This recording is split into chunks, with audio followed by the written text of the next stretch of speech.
जय हिंद मेरे प्यारे बच्चों। क्लास 10th के जितने भी मेरे प्यारे बच्चे 2026 में बोर्ड एग्जाम देने वाले हैं, तो आज के इस ग्रह विज्ञान के वायरल मॉडल पेपर को जरूर तैयार कर लेंगे जिन बच्चों के पास ग्रह विज्ञान विषय है। क्योंकि यदि आप इस वायरल मॉडल पेपर को तैयार करके जाओगे 2026 बोर्ड परीक्षा देने, तो 70 में 70 का स्कोर बहुत आसानी से कर लोगे। मेरे प्यारे बच्चों, कोड याद कर लो, 823 IE कोड का ये वायरल मॉडल पेपर है और बिल्कुल 100% यहीं से आपकी बोर्ड परीक्षा 2026 में प्रश्न पूछे जाएंगे।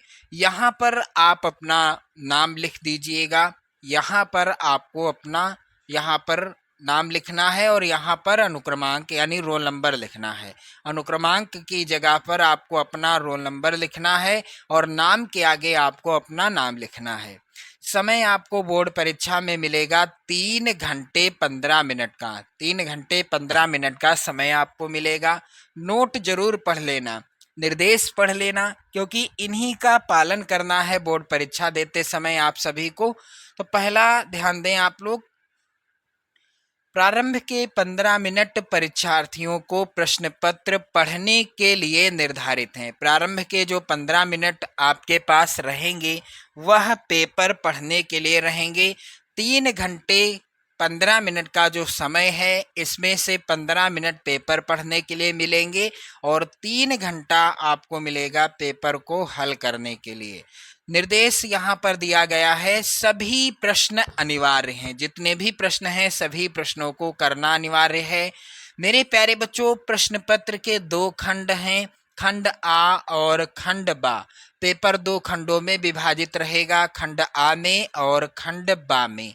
अब खंड आ में 1 अंक के 20 बहुविकल्पीय प्रश्न हैं और इनका उत्तर आपको OMR शीट में भरना होगा। आपको OMR शीट मिलेगी जिसमें खंड आ के 20 बहुविकल्पी प्रश्नों का उत्तर आपको गोला भर करके देना है।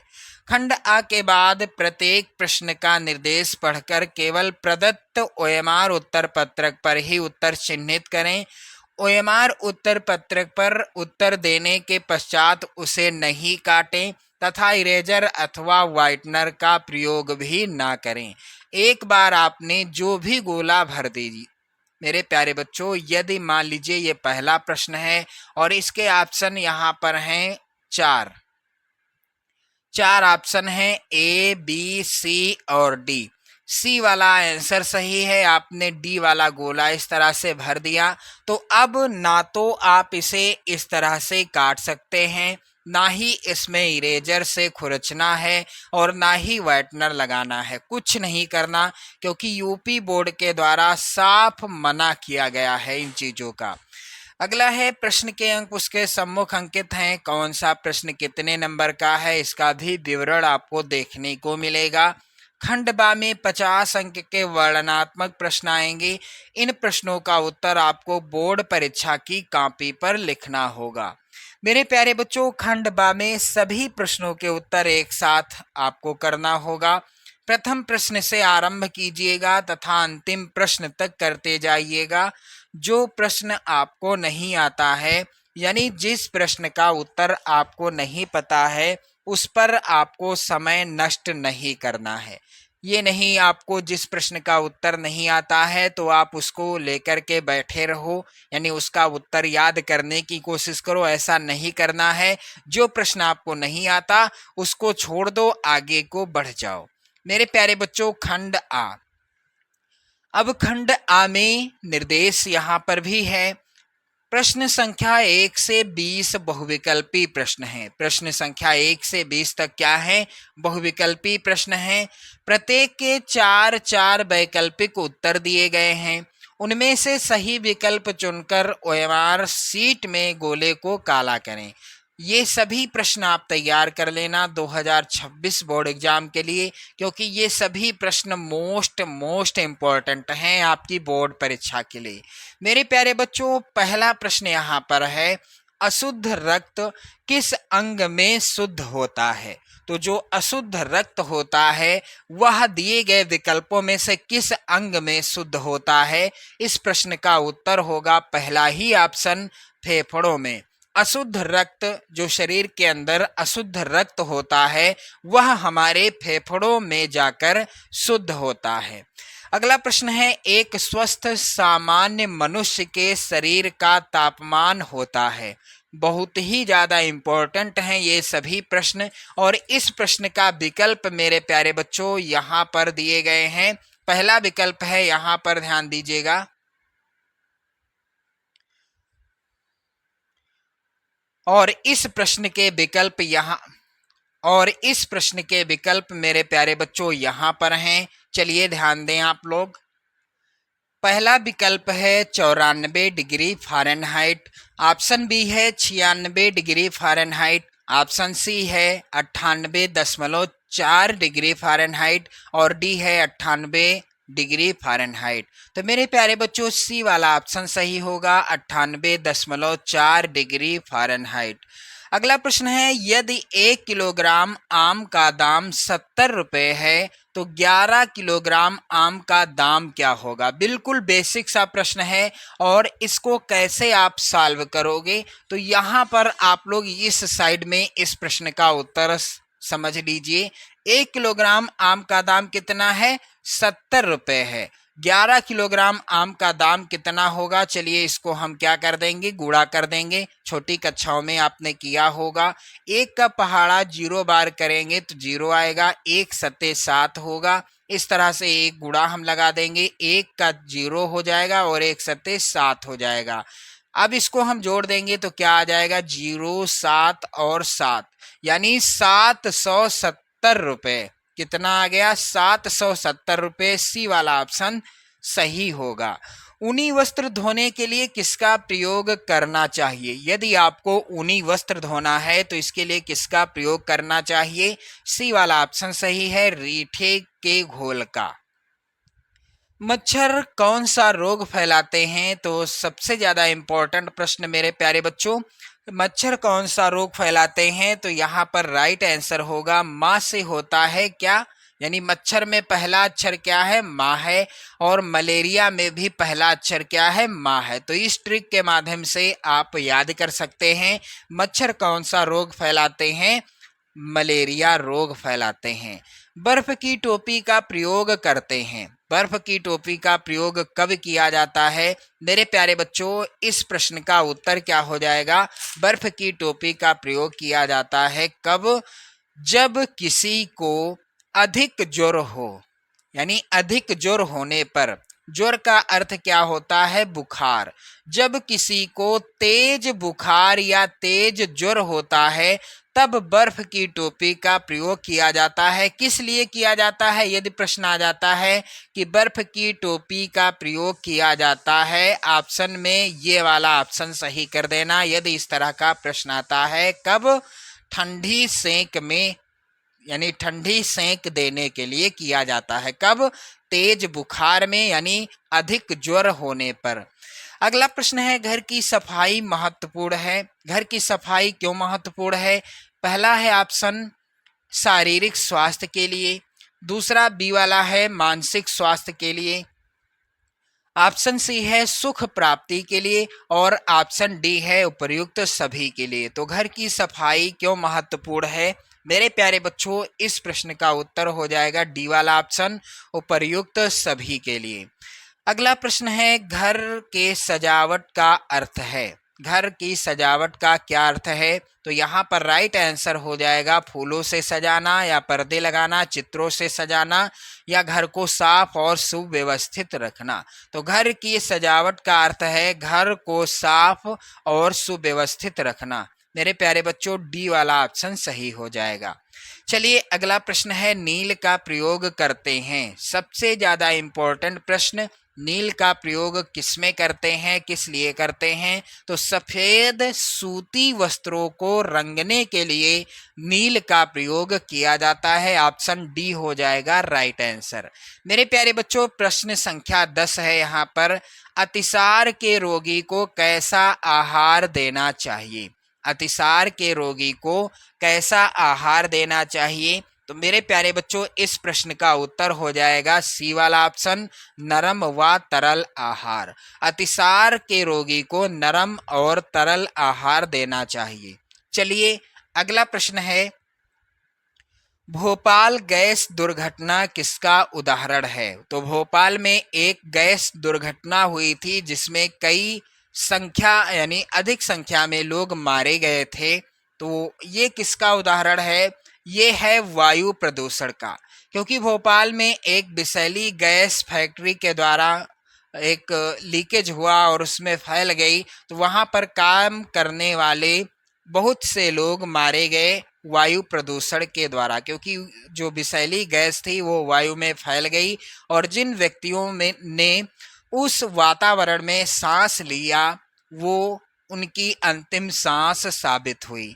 अगला प्रश्न है, विश्व शौचालय दिवस कब मनाया जाता है? तो मेरे प्यारे बच्चों, विश्व शौचालय दिवस प्रत्येक वर्ष 19 नवंबर को मनाया जाता है। सी वाला ऑप्शन सही होगा। चलिए अगला प्रश्न है, इसको तो समझना है, याद नहीं करना। मोच का या के लक्षण हैं? मोच का या के लक्षण हैं, तो मोच के लक्षण क्या हैं? यदि किसी को मोच आ जाती है तो क्या होगा? दर्द होगा, सूजन आ जाएगी जहां पर मोच आएगी, मांसपेशियों में खिंचाव भी हो जाएगा। तो यहाँ पर राइट आंसर क्या है? उपर्युक्त सभी। मोच के ये सभी लक्षण हैं, दर्द होगा, सूजन आ जाएगी, मांसपेशियों में खिंचाव हो जाएगा, यानी उपर्युक्त सभी। अगला है प्रश्न, लू लगने पर हमें पीना चाहिए? तो लू लगने पर हमें क्या पीना चाहिए? इसका राइट आंसर हो जाएगा आम का पन्ना। आम का पन्ना जो होता है लू लगने में बहुत ही अधिक क्या होता है?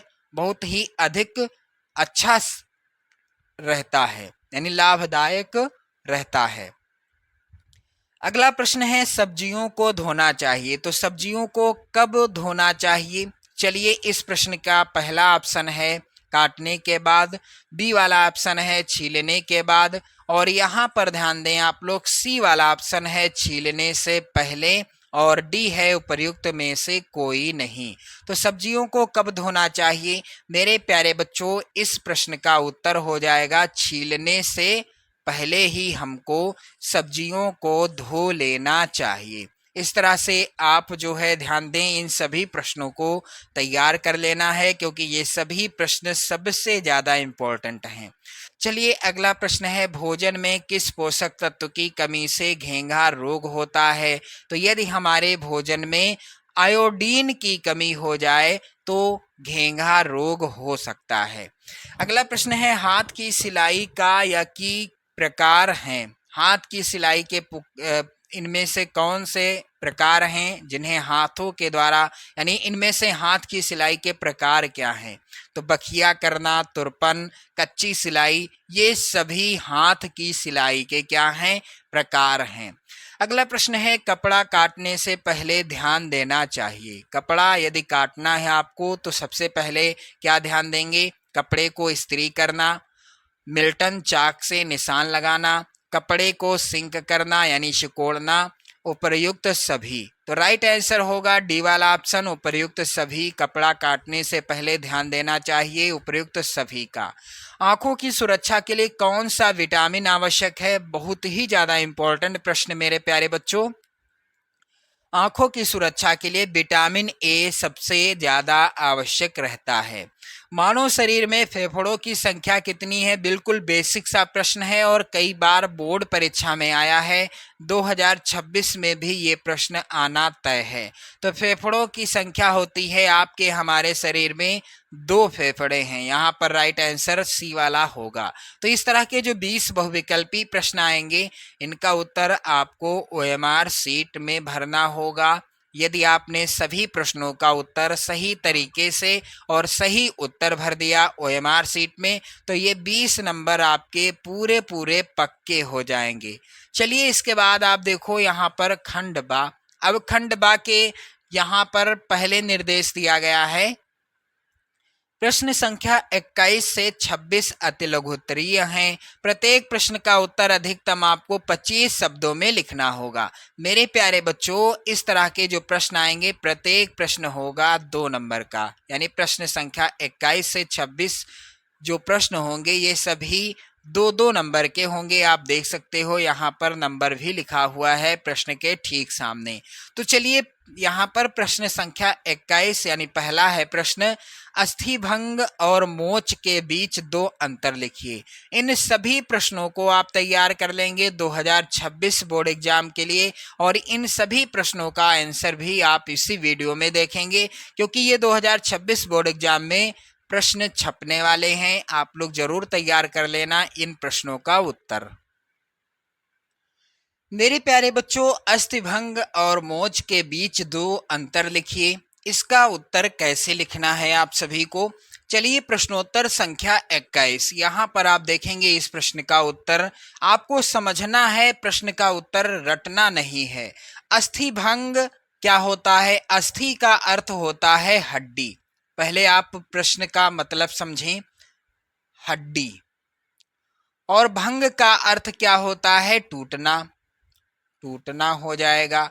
तो अस्थि भंग और मोच में क्या अंतर है? 2 अंतर आपको बताना है। पहला है हड्डी में दरार पड़ने अथवा टूट जाने को हड्डी की टूट कहते हैं, जबकि अस्थि संधि को बांधे रखने वाले बंधन सूत्रों अर्थात स्नायुओं में खिंचाव अथवा टूट जाने को मोच कहते हैं। पहला अंतर ये हो गया।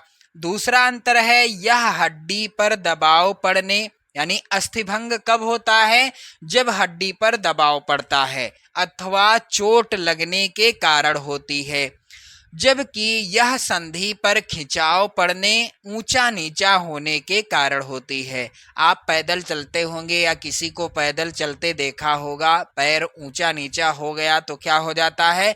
मोच आ जाती है, यानी खिंचाव हो जाता है मांसपेशियों में। और हड्डी जब टूटती है तो किसी कारण से टूटती है, जैसे कि उस पर दबाव पड़ गया अधिक या चोट लग गई। तो ये हो गया इस प्रश्न का उत्तर। चलिए अगला प्रश्न सबसे ज्यादा इंपॉर्टेंट है। कह रहा है ध्वनि प्रदूषण के 2 कारण लिखिए। ध्वनि प्रदूषण के 2 कारण कौन कौन से हैं? मेरे प्यारे बच्चों, इस प्रश्न का उत्तर क्या हो जाएगा? आप लोग यहाँ पर समझिएगा इस प्रश्न का उत्तर। प्रश्नोत्तर संख्या 22, ध्वनि प्रदूषण के कारण। तो ध्वनि प्रदूषण के कारण हैं परिवहन के साधन, ईंधन, मशीनें, विस्फोटक, रेडियो, टीवी, कैसेट आदि। ये सभी कारण हैं ध्वनि प्रदूषण के। चलिए अगला प्रश्न यहाँ पर है, रेखांकित चेक किसे कहते हैं? सबसे ज्यादा इंपॉर्टेंट प्रश्न, रेखांकित चेक किसे कहते हैं? तो ये जो प्रश्न है इसका उत्तर आपको कैसे लिखना है? मेरे प्यारे बच्चों, प्रश्नोत्तर संख्या 23 का उत्तर क्या हो जाएगा? आप लोग यहाँ पर ध्यान दें। बैंक के उस चेक को रेखांकित अथवा क्रॉस चेक कहा जाता है, जिसमें चेक के बाईं ओर 2 समानांतर रेखाएं, इस तरह की रेखाएं खींच दी जाती हैं। इस चेक का पैसा प्राप्तकर्ता केवल अपने खाते में ही जमा करा कर प्राप्त कर सकता है। रेखांकित चेक का पैसा जिसे लेना है उसे उस चेक के माध्यम से, यानी उस चेक में मान लीजिए 10,000 रुपये का चेक है, तो ये 10,000 रुपये प्राप्तकर्ता अपने खाते पर जमा कराकर ही प्राप्त कर सकता है। चेक के द्वारा तुरंत उसको नगद रुपया नहीं मिलेगा। चलिए आगे ध्यान दें, इस चेक द्वारा किया गया लेन देन सुरक्षित माना जाता है। अगला प्रश्न मेरे प्यारे बच्चों है, यहाँ पर ध्यान देना आप सभी लोग। बचत के 2 लाभ लिखिए। तो बचत के 2 लाभ कौन कौन से हैं? प्रश्न काफी ज्यादा इंपॉर्टेंट है और इसका उत्तर क्या हो जाएगा? मेरे प्यारे बच्चों, प्रश्नोत्तर संख्या 24 का उत्तर क्या हो जाएगा? बचत के लाभ, पहला लाभ है वृद्धावस्था में सहायता। यदि आप अच्छी बचत करते हैं या कोई भी व्यक्ति अच्छी बचत करता है तो जब वह बुढ़ा हो जाएगा यानी बूढ़ा हो जाएगा तो उसकी वृद्धावस्था में वह की गई बचत लाभदायक सिद्ध होगी। दूसरा है भविष्य के आकस्मिक संकट में सहायता। यदि आप बचत करते हैं तो भविष्य में आने वाले अचानक जो संकट आ जाते हैं उन संकटों से निपटने के लिए किया गया बचत यानी की गई बचत जो होगी, बचत का जो धन होगा उससे हम उस धन के माध्यम से आने वाली विपत्ति को टाल सकते हैं या ठीक कर सकते हैं। अगला प्रश्न मेरे प्यारे बच्चों है, आप सभी लोग ध्यान दें। कह रहा है शरीर का तापमान बढ़ने पर किसी व्यक्ति की नाड़ी की गति में क्या परिवर्तन होता है। सबसे ज्यादा इंपॉर्टेंट प्रश्न और इसका उत्तर आपको लिखना कैसे है, प्रश्नोत्तर संख्या 25। आप लोग ध्यान दें, इस तरह से उत्तर आपको लिखना है। शरीर का तापमान बढ़ने पर किसी व्यक्ति की नाड़ी की गति क्या होती है, बढ़ जाती है। 1 डिग्री फ़ारेनहाइट तापमान की वृद्धि से नाड़ी की गति लगभग 10 प्रति मिनट बढ़ जाती है। चलिए अगला प्रश्न मेरे प्यारे बच्चों है, ये प्रश्न भी आप तैयार कर लेंगे। लिखा हुआ है पुलटिस किसे कहते हैं, किन्हीं 2 प्रकार की पुलटिस के नाम लिखिए। सबसे ज्यादा इंपॉर्टेंट प्रश्न है 2026 बोर्ड एग्जाम के लिए। तो चलिए इस प्रश्न का उत्तर क्या होगा मेरे प्यारे और नन्हे मुन्ने बच्चों। यहाँ पर ध्यान देना मेरे प्यारे और नन्हे मुन्ने बच्चों, प्रश्नोत्तर संख्या 26 का उत्तर कैसे लिखना है आप सभी को। पुलटिस मूल रूप से गर्म में सेंक का एक प्रकार या विधि है। पुलटिस के प्रयोग से गुम चोट या मोच की पीड़ा कम होती है तथा सूजन में लाभ होता है। पुलटिस आटे, अलसी, राई, कोयले, प्याज, सरसों, नीम की पत्ती आदि की बन सकती है। तो मेरे प्यारे बच्चों यहाँ पर आपने देखा लघुत्तरीय जो प्रश्न हैं ये आएंगे 4 नंबर के और प्रश्न संख्या 21 से 31 तक लघुत्तरीय प्रश्न होंगे। प्रत्येक प्रश्न 4 नंबर का होगा और प्रत्येक प्रश्न का उत्तर आपको अधिकतम 50 शब्दों में देना होगा। इसके पहले आपने देखा अति लघुत्तरीय सभी प्रश्नों का उत्तर। अब बारी है लघुत्तरीय प्रश्नों की ओर बढ़ने की। तो चलिए सबसे ज्यादा इंपॉर्टेंट प्रश्न यहाँ पर है प्रश्न संख्या 27। कह रहा है हड्डी की टूट एवं मोच में क्या अंतर है। प्रश्न बहुत ही ज्यादा इंपॉर्टेंट है, आप लोग जरूर तैयार कर लेना इस प्रश्न के उत्तर को। मेरे प्यारे बच्चों इस प्रश्न का उत्तर आपको कैसे लिखना है, तो प्रश्नोत्तर संख्या 27 बहुत ही ज्यादा इंपॉर्टेंट प्रश्न है 2026 बोर्ड एग्जाम के लिए। आप इसका उत्तर तैयार करके जाइएगा बोर्ड परीक्षा के लिए। तो हड्डी की टूट एवं मोच में अंतर क्या है। पहला अंतर क्या है, हड्डी में दरार पड़ने अथवा टूट जाने को हड्डी की टूट कहते हैं, जबकि अस्थि संधि को बांधे रखने वाले बंधन सूत्रों अर्थात स्नायुओं में खिंचाव अथवा टूट जाने को मोच कहते हैं।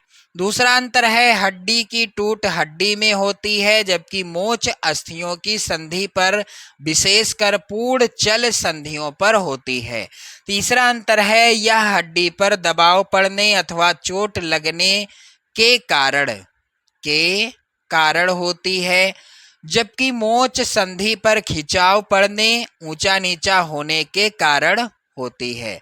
चौथा अंतर है जिन स्थान पर हड्डी टूटती है यानी जिस स्थान पर हड्डी टूटती है वह अंग लटक जाता है और टूट के स्थान पर चरमराहट होती है, जबकि मोच से ना तो अंग लटकता है और ना ही संधि पर चरमराहट ही होती है। तो ये हो गए हड्डी की टूट और मोच में अंतर।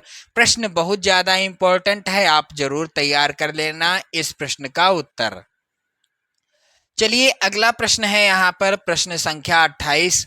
भूनने और सेकने में क्या अंतर है? हर बार ये बोर्ड परीक्षा में आता है, तो 2026 बोर्ड एग्जाम में बिल्कुल लिख कर रख लो, ये जरूर पूछा जाएगा प्रश्न। भूनने और सेकने में क्या अंतर है? प्रश्नोत्तर संख्या 28 का उत्तर बिल्कुल सीमित है। चलिए ध्यान दें, भूनने और सेकने में अंतर। भूनते समय वस्तु आग में प्रत्यक्ष संपर्क में नहीं आती, जबकि सेकने में उसे सीधे अंगारों अथवा विद्युत सलाखों के ऊपर सेका जाता है। आप लोग समझ गए होंगे इस प्रश्न का उत्तर। चलिए ध्यान दें आप सभी लोग, अगला प्रश्न यहाँ पर है, कह रहा है वृक्षारोपण से क्या लाभ हैं। ये प्रश्न काफ़ी ज़्यादा इम्पोर्टेंट है, इसलिए हर मॉडल पेपर में इसको मैंने लिया है आप सभी के लिए, इसलिए ताकि आप इसको जो है अच्छे से तैयार कर लो और इसका जो है क्या करना है, आप सभी को इस प्रश्न के उत्तर को आपको समझना है। चलिए ध्यान दें, वृक्षारोपण से क्या लाभ हैं। तो प्रश्नोत्तर संख्या 29, वृक्षों से निम्नलिखित लाभ हैं। पहला लाभ, वृक्षों से हमें लकड़ियां प्राप्त होती हैं जो मकान बनाने एवं फर्नीचर के काम में आती हैं। दूसरा लाभ, वन पर्यावरण को नियंत्रित रखते हैं। तीसरा है, वनों से हमें ऑक्सीजन प्राप्त होती है जो मानव के लिए अनिवार्य है। चौथा है, वनों के होने से मृदा अपरदन नहीं होता है। और पांचवा है, वनों के होने से वर्षा अच्छी होती है और सूखे की संभावना कम होती है।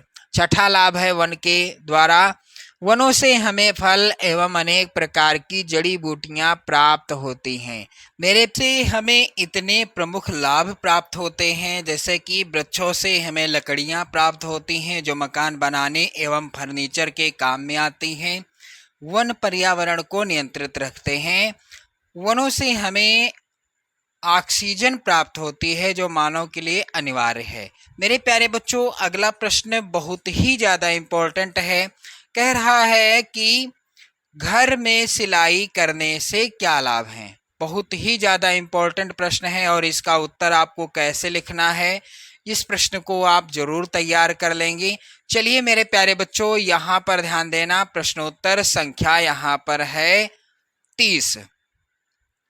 कह रहा है घर पर सिलाई की उपयोगिता या घर पर सिलाई करने से लाभ। पहला है, उचित नाप के अनुसार सिलाई। यदि वस्त्र घर पर सिले जाएं तो वस्त्र उचित नाप के अनुसार सुगमता से तैयार हो सकते हैं। कारण स्पष्ट है कि घर पर नाप बार बार लेना संभव होता है, जबकि दर्जी के लिए ऐसा करना कठिन है। दर्जी एक बार नाप लेगा, उसके बाद उसी नाप के अनुसार सिल देगा कपड़े। मेरे प्यारे बच्चों, घर पर सिलने पर आप बार बार नाप ले सकते हैं। दूसरा लाभ है, समय पर सिलाई। वस्त्रों को आवश्यकता अनुसार समय पर घर में सिला जा सकता है, जबकि दर्जी कई बार समय पर वस्त्र सिल कर नहीं देते हैं। उनके यहाँ बार बार जाने से परेशानी भी अनुभव होती है। मेरे प्यारे बच्चों, अगला लाभ है, यहाँ पर ध्यान देना, टिकाऊ सिलाई। गृहिणी घर पर वस्त्रों की दोहरी सिलाई करके सिलाई को टिकाऊ बना सकती है। दर्जी प्रायः ऐसा करने में संकोच करते हैं। दर्जी इकहरी सिलाई करते हैं, दोहरी सिलाई करने में उन्हें दिक्कत होने लगती है। और चौथा लाभ है, धन की बचत। घर पर सिलाई करने से दर्जी को दिया जाने वाला धन भी बच जाता है, जिसे अन्य आवश्यक कार्यों में व्यय किया जा सकता है। सिलाई करने से पूर्व ठीक से नाप लेना आवश्यक है ताकि सिलाई के बाद कपड़ों की फिटिंग सही हो। छोटा बड़ा होने पर वस्त्र बेकार हो जाता है। मेरे प्यारे बच्चों, अगला मोस्ट इम्पॉर्टेंट प्रश्न कह रहा है, ड्राइविंग लाइसेंस क्या है। सबसे ज़्यादा इम्पोर्टेंट प्रश्न यदि है तो यही है, इसे आप जरूर तैयार कर लें। चलिए इसका उत्तर कैसे लिखना है, प्रश्नोत्तर संख्या 31। मेरे प्यारे बच्चों, ड्राइविंग लाइसेंस क्या है। तो भारत में वैध रूप से सड़कों पर गाड़ी चलाने के लिए ड्राइविंग लाइसेंस की आवश्यकता होती है, जो कि परिवहन विभाग द्वारा जारी किया जाता है। किसके द्वारा? परिवहन विभाग के द्वारा जारी किया जाता है। हालांकि इसमें टेस्ट की प्रक्रिया से गुजरना होता है। जब आप ड्राइविंग लाइसेंस बनवाने जाओगे तो आपको एक टेस्ट देना होगा, जिसमें पास होने पर, यदि आप 2 पहिया वाहन का लाइसेंस बनवाते हैं तो आपको 2 पहिया वाहन चलाकर दिखाना होगा। 4 पहिया वाहन का लाइसेंस बनवाते हैं तो उस टेस्ट में आपको 4 पहिया वाहन चला कर दिखाना होगा, और जिस टेस्ट में आप पास हो जाएंगे तो आपको ड्राइविंग लाइसेंस जारी कर दिया जाता है। गाड़ी चलाने के लिए यह सबसे महत्वपूर्ण दस्तावेजों में से एक है, जो आपको वैध तरीके से सड़कों पर गाड़ी चलाने का अधिकार देता है। वहीं सड़कों पर होने वाले दुर्घटनाओं में कमी लाने के लिए अब लाइसेंस पर भी सरकार सख्त हो रही है। यही वजह है कि सड़कों पर यातायात पुलिस सबसे पहले लाइसेंस की मांग करती है, जिसके बाद अन्य दस्तावेजों को जांचा जाता है। तो इस तरह से आपने देखा इन लघुत्तरीय प्रश्नों का बहुत ही सरल और बहुत ही अच्छे से सॉल्यूशन। मेरे प्यारे बच्चों, इसके बाद प्रश्न आएंगे दीर्घ उत्तरीय प्रश्न। यहाँ पर ध्यान दें, और निर्देश दिया है कि प्रश्न संख्या 32 से 34 तक दीर्घ उत्तरीय हैं। प्रश्न संख्या 32 व 33 के विकल्प दिए गए हैं। प्रत्येक प्रश्न के एक ही विकल्प का उत्तर लिखना है। प्रत्येक प्रश्न के उत्तर 100 शब्दों के अंतर्गत लिखिए। मेरे प्यारे बच्चों, इस तरह का प्रश्न जो आएगा 6 नंबर का प्रत्येक प्रश्न होगा। चलिए प्रश्न संख्या 32, जो कि 2026 बोर्ड एग्जाम में बिल्कुल 100% पूछा जाएगा। प्रश्न है, विषाक्त भोजन किसे कहते हैं? इसका मानव स्वास्थ्य पर क्या प्रभाव पड़ता है? मेरे प्यारे बच्चों, अगला प्रश्न है यहाँ पर, और इस प्रश्न को भी आप लोग तैयार कर लीजिएगा। कह रहा है, पर्यावरण प्रदूषण किसे कहते हैं? पर्यावरण प्रदूषण के विभिन्न कारण लिखिए। तो प्रत्येक प्रश्न कितने नंबर का है? 6 नंबर का है।